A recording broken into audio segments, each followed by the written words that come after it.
না এরকম ভাবে আর কি কি করে? আমাদের এরকম 2 নম্বরে চলে না।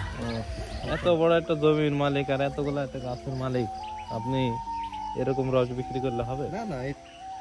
এখানে যে চাচা রস বিক্রি করে ওনার নিজস্ব গাছ এগুলো। এখানে প্রায় 300-র অধিক গাছ আছে।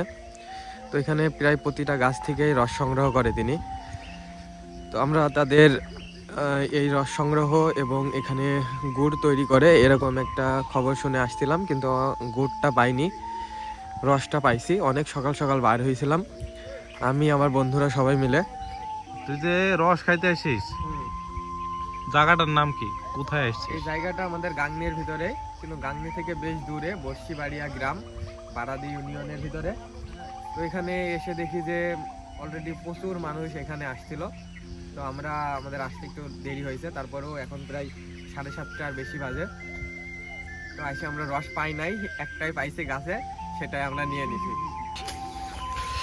ভাইয়া, আপনি তো এই বাগানের মালিক নাকি? জি ভাই।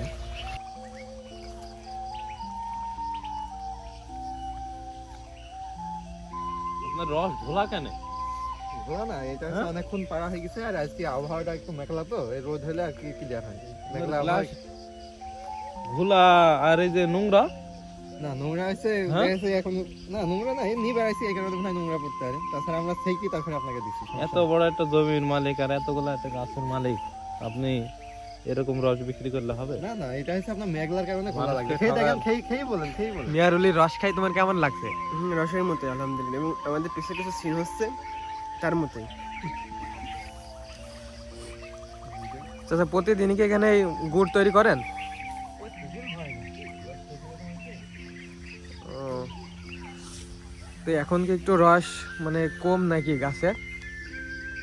রস কম না, রস হয় মানুষের খেয়ে ফেলে। প্রতিদিন কেমন লোক আসে এই জায়গায়? আপনাদের এই গ্রামের নামটা কি? বর্ষিবাড়িয়া।